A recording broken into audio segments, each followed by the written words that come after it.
1. So, back when I was doing help desk at the start of my IT career, probably 3 or 4 years ago, I worked at a software company for accounting purposes. This one person locked themselves out of their account and I navigated to the software reset. We couldn't directly change it ourselves. However, we could see that later. Essentially, the account they locked themselves out of had their download links and various other hyperlinks to their licensing and continuing education. So say your version of Malwarebytes or Norton had decided to quarantine your files, and you deprecated them. You guessed it, you have to re-download using this portal. You need to be reminded of what the most used calculations are for the state of Iowa. You got it. This portal was a godsend. It pretty much handheld how to use our software and how to download it. So back to the story. I got this older guy, Fred. It was an hour until close. He had locked himself out of his account. So me, being the patient and caring person I am, walked him through resetting his password. To put it in perspective, I was spoon-feeding this guy how to use a computer. So take your mouse and hover the pointer over where it says Forgot Password. What's the mouse? I don't see that. You know that bulging thing you use to make the white pointer or hand move across the screen? That's a mouse. Oh! So cue more of that ridiculousness. This dude wasn't even on the right page. His secretary always has it open for him, the whole 9. This dude didn't even know there were other browsers and Internet Explorer, like, dude, it's 2015. How the fuck do you not know about at least Google Chrome?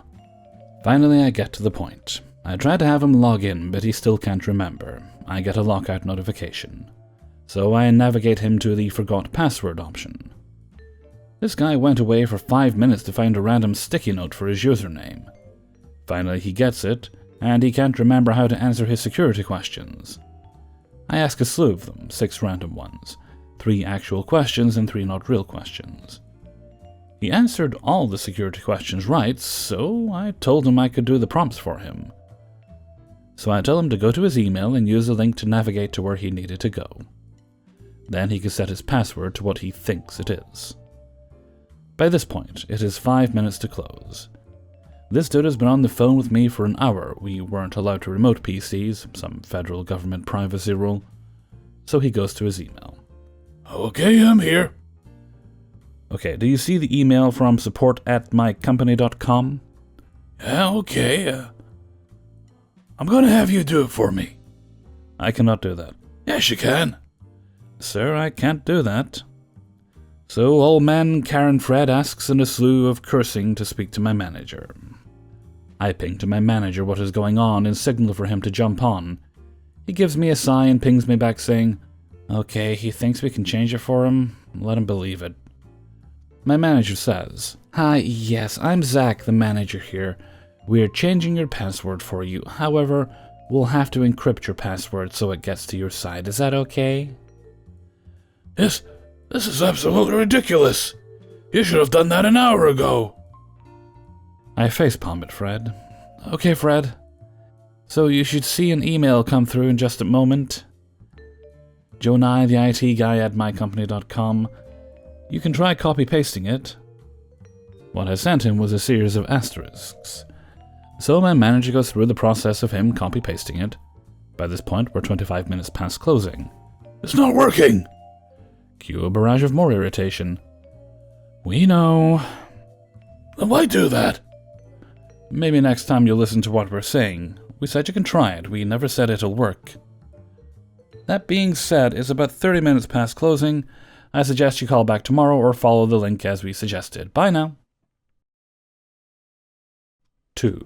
Hello everyone. Gather round for I have a story to tell. A story of a job that was scheduled for 6 hours, but ended up taking much longer. I work for an IT infrastructure company. We install the cables that make the network function.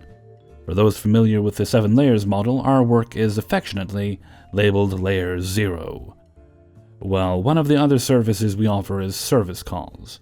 For a contracted rate, A national management company requests one or two of our techs to be the on-site eyes, ears, and hands of techs several states away. For this service call, Sip, my supervisor, who is retired Army with a low tolerance for incompetence and stupidity, and I were to go and exchange the customer's POS brand switches for Cisco ones, and then stay on site while the customer engineer halfway across the country configured the new switches. The ticket said we're allotted 12 man-hours to complete this work. We arrived, checked in with the PM, and went inside to get to work. After waiting for 30 minutes, we called our point of contact to see what was up. Turns out she had a flat tire and was going to be 2 hours late. Okay, we can get paid to twiddle our thumbs for 2 hours? Finally, the point of contact and we got to work. Physically swapping the switches went smoothly, surprisingly. 11 switches spread across 3 racks in different suites in the building. About 5 hours. The issues started when it came time to configure. We powered up the first stack, connected the dual routers to the indicated ports, and waited. According to the customer engineer, the switches weren't stacking right. Or if they did stack, they didn't configure right. Oh boy. What happened next was 3 hours of hard rebooting the switches. If the customer engineer changed anything between reboots, we never noticed. The engineer got on a Zoom call with one of his colleagues and finally sorted out the issues with the first stack, 4 switches, at 6 p.m. We had been on site for 11 hours at this point. During this process, Sub advised me to make a nice comfy pile of boxes and take a nap, as we'll be here for a while. The next stack, 3 switches, was also choosing to be a problem child, and 2 Cisco engineers were roped into the Zoom call, as well as another customer engineer. Some firmware conflict between the config and the switches was preventing any of the switches with fiber ports from grabbing the master role. At this point, someone on the call had a thought. Wait, what's the local time? How long have the techs been on site? Crickets. Sip answers. It is currently about 2100 hours local time, and we have been on site for 14 hours. Okay, let's troubleshoot the web GUI configuration later. For now, we need to get this done so the network is operational tomorrow. Has anyone started stacking Closet 3 yet?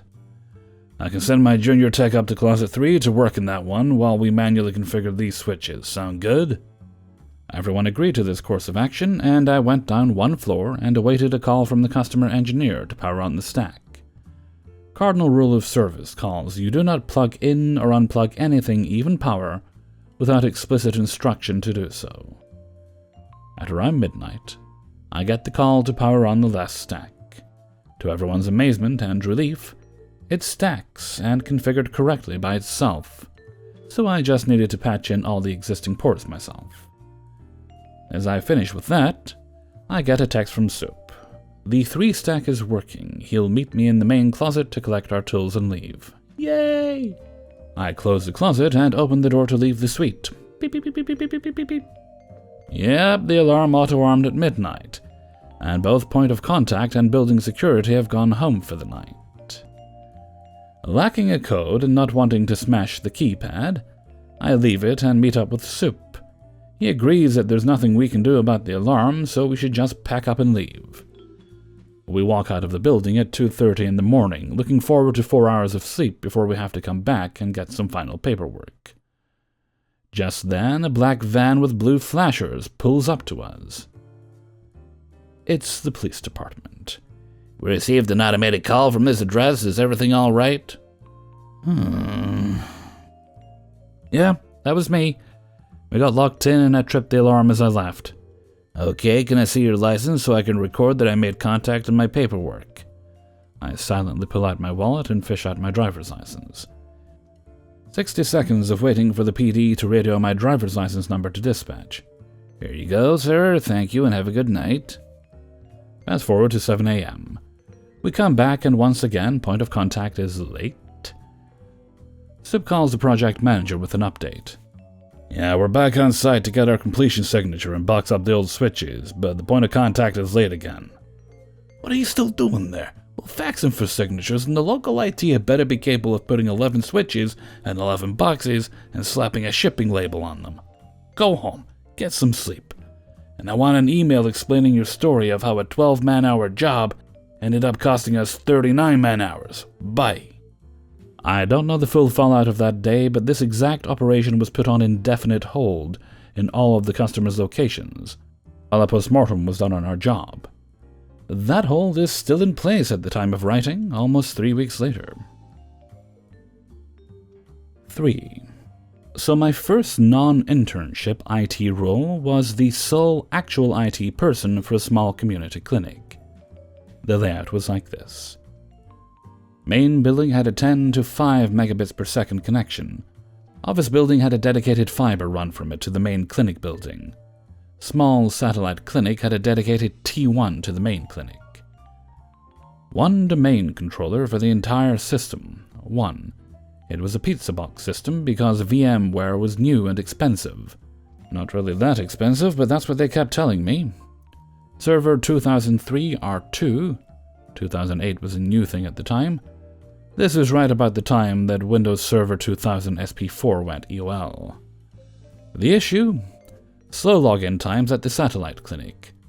5 people worked in that clinic, and every morning at logon, it would take the users anywhere from 15 to 30 minutes to successfully log onto their systems. Continually received help desk tickets on the issue. Every time I went to test with the user who submitted the ticket, login time was long, but not 15 minutes, more like 5. Finally, I got fed up with it, and I put an old laptop computer in between the router and the switch at the remote clinic, running Wireshark. Surely there was something amiss here. Next morning, come in and check the logs. Well, that's weird. Why is SMB pushing a ton of traffic when they log on? I checked the domain controller. Well, that'd do it. Roaming profiles every morning. Those users would log in at the same time and try to push massive amounts of user documents across the 1 megabit per second T1. Every morning, those users would be calling help desk. It's taking forever to log in. And every morning, I would work with a user and the login time would be far less, because the system wasn't powered off and therefore profile would stay cached. Alright, go to my boss who's the director of finance. Hey boss, I figured out why they take forever to log in every morning. Yeah, why's that? They're using roaming profiles. What's that? I proceed to explain roaming profiles, in as close to an orange crayon method as I can. Okay, so what's the fix? We either disable roaming profiles or they need a local domain controller. We should have 2 anyway, just in case something goes awry with one or the other. We don't have money for that, and we can't disable their profiles being backed up to the server. What else you got? A lot of unhappy users, that's what we've got. I'll explain what's wrong to them, and you can explain why we can't fix it. Can't you just do it? You're the IT guy. Sure, but I'm going to tell them who told me we couldn't fix it. Next step, go to her boss, the clinic director. That conversation goes as well as the previous one. Same response, no money, and we can't change settings. Okay, so back to the drawing board. Go to our boneyard, a room in the basement of the office building, where we store old, washed-up PCs before they get recycled. Find an old PC with a halfway usable processor. It's an AMD Athlon XP3200, BioWare motherboard with 4 memory slots. Managed to dig up 4 2GB DDR DIMMs, yes, they were old then, ancient now. Dig around and find 4 250GB 52 RPM 3.5-inch hard drives. Motherboard has SATA on it. And build in a RAID controller, Lifesaver. Set up the 4 drives in RAID 5. Continue digging. Trying to find a Server 2003 license. Unable to locate. Find Server 2000 SP4. Screw it, install that. Promote to DC, replicate remote users' profiles to it, change their targets, take the server to the remote site, install it. Call from that site the next day. Oh wow, you fixed it. It took almost no time to log in today, thank you so much. You're welcome. Let us know if you have any more issues with it, okay? Will do. Call boss. I fixed the satellite office. How? Using old equipment that should have been recycled years ago. It's a band-aid fix. We need to have a new server in the budget. Period. I'll forward your request on to the big boss. Budget time rolls around. No server. Justification? It's working now, so why do we need it? Left that place within a month after that. 4. I'm going to use a fun analogy in place of equipment details, as my industry is very specialized. I'm aware that I'm a stereotype, and I don't care. I'm on a team of technicians who provide technical training and troubleshooting support to my company's dealerships nationwide and internationally. Through a mix of giving polite greetings to the wrong people and solving riddles nobody else could, I have become the nation's leading expert on a product we will call the Rings of Power. A few years ago, I was sitting at my desk minding my own business and doing absolutely nothing unexpected like the good hobbit I am. Then Gandalf decides it's time for an effing dwarf rave. Gandalf is the head of another department that does all the custom design and sales for the Rings of Power. He is very tall, always wears a hat, and is exceptionally competent at what he does. He has a decent understanding of how the Rings of Power work, but doesn't know all the technical subtleties. However, this was the day he decided to trust Saruman. Apparently, a customer wanted to mash 2 receivers into one system and control them from a single control panel, which we will call the Lesser Rings, And the one ring that rules them all. I thought for a moment on this and determined that it would technically be possible, but it would be difficult to do as you would have to switch a lot of files and transfer power all in a very specific order while waiting an unspecified amount of time between steps. Otherwise, there would be chaos everywhere and war would come to Middle-earth. This whole process would have no diagnostics or confirmation that it actually worked until you turn everything back on again. The Rings of Power simply weren't designed to work this way. This maddening process was also we could make the one ring switch its attention from one lesser ring to the other, while making sure the unmonitored lesser ring didn't just start going crazy and attracting dragons while it was unsupervised. I said, for the love of the Valar, don't sell that monstrosity. Gandalf gets a funny look and says it's already been sold and is getting loaded onto the truck now. After some internal screaming, I ask him which dealer gets to install the abomination. To make the day even better is going to a guy we'll call Glowin. He is about as patient and easy to anger as any dwarf in an elven dungeon. At the very least, he is competent with the technical stuff. I spend the rest of the day drawing up the diagrams for power switching relays and instructions for the whole switching process. I document it, make physical copies, and generally try to make this as understandable as possible, as I am the only person outside of Celebrimbor, the original creator of the Rings of Power, who can make this work. I sent it all to Glowin so he can finish the installation. This fix is pretty janky, and is going to be a pain whenever troubleshooting time comes someday in the future. As you can expect, there were issues with the initial startup. They had to move a single wire, and then it worked perfectly. Made you suspect the worst. The downside was that I now had to spend a few hours about once a month running the owner through the complicated switching procedure. My department isn't supposed to speak to end users at all, but I am the only person east of the sea and west of the Lonely Mountain who knows how this thing works. This goes on for a few years before Sauron rises again and pitches the world into war. The lesser rings are no longer responding to the One Ring. This didn't make a lot of sense, as I had talked to the owner a few days before for another operation lesson. It still had been working flawlessly, sure enough. The Ring of Power wasn't able to bend its full will on the lesser rings individually anymore. So I call up Gimli, the son of Glowin, to check things out. Gimli doesn't have the technical expertise of his father, but he is still fairly competent. We end up finding a very important fuse was missing. Not a bad fuse, a missing fuse. It turns out the owner thought it was an extra and borrowed it to fix something else. One fuse replacement later, and the One Ring is back to ruling them all. It's only a matter of time until the One Ring goes into Mount Doom, blows up and kills us all. But that's not today. 5. 2 years ago, I took a job at an MSP that promised me loads of training and all kinds of salary improvements as I proved myself with certs. They never delivered on either end, and I left that job. Here's my favorite story of working there. When I started working at this MSP, I remember that L1, a tech that somehow made as much as me at L2, was working on a laptop and backing up a massive PST file from Outlook so he could repair and possibly wipe the computer for some unknown reason. L1 and L3, a level 3 engineer and tech boss, number 2 in charge of the MSP, were talking about how this was the final straw and they would just tell the customer that there was nothing else to do shy of buying a new computer if this didn't work. Something also got mentioned about the hours spent on it, to the tune of 15 to 20 so far. Thankfully, the customer was contacted, and this wasn't billed hourly for him.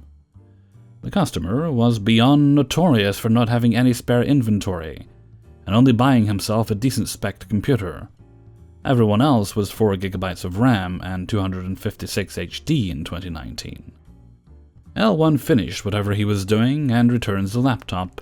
Nothing is heard from the customer for a few weeks. Flash forward, and I get a call from the customer who is upset that his Excel macro is once again not working for his POs, and that it works on everyone else's computer except his, which was true, because one of his tech-savvy employees wrote the macro. Since L1 and L3 had taken a look at it, now it's my turn to suffer this customer. L3 tells me that he has done everything he can think of for this customer, and has no clue how the Excel macro gets wonky on this guy's computer only. I talk to the customer and we set up a time for me to look at it remote. Later, I remote into the customer's computer and see that he has 2 monitors, one with terribly small resolution and the other one native display, which is much better.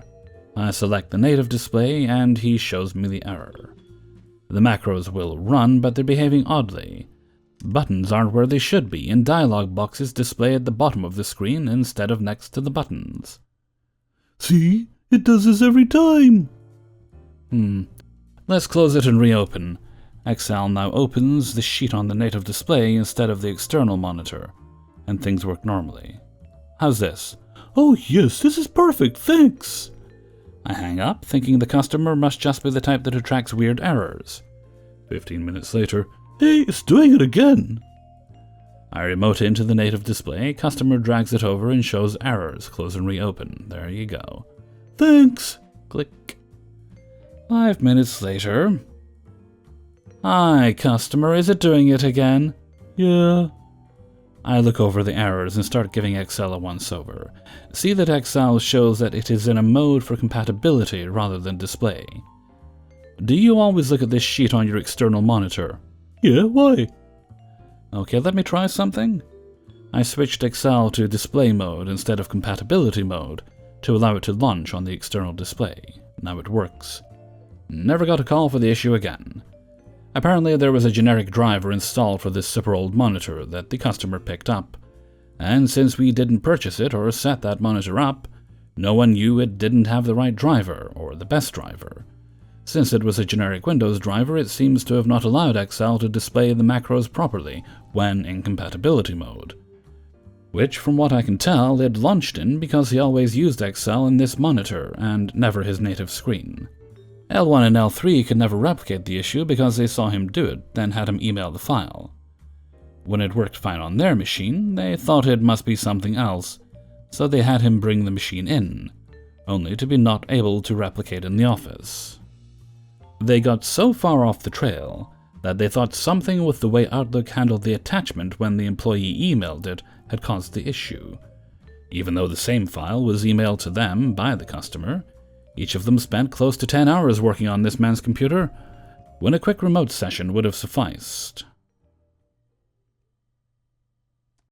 Hey everybody, Hellfreezer here, and thank you very much for listening to Terrific Tales of Technology, Episode 13. And thank you very much to everybody who allowed me to use their stories in this video. If you enjoyed the video, then please do click the like button and leave a comment, and share the video around with all your friends and family and random people you might meet on the street. Be sure to maintain a respectful distance while you're doing so, and yell at them that they should watch Hellfreezer videos. I'm sure that won't get any strange looks whatsoever. Where are we? Sunday. Okay. This one will go up a touch later than I meant. I'm running behind this weekend. But I'm also going to get ahead, because once this is up, I'm going to make the next couple of days videos, just so I don't have anything to do on Monday and Tuesday. And I can, just take care of business tomorrow, because I've got my second COVID vaccination in the morning. Then I've got a treatment for my psoriasis in the afternoon. Should be fine. I'll just come home and potter around in the garden or something. Hopefully the weather's okay, because I need to do some work in the garden anyway. We've been kind of raining this weekend, so I've not had the chance to do it. Okay, and with that, I'm going to head off for now. So until next time, thank you very much for listening, and take very good care of yourselves.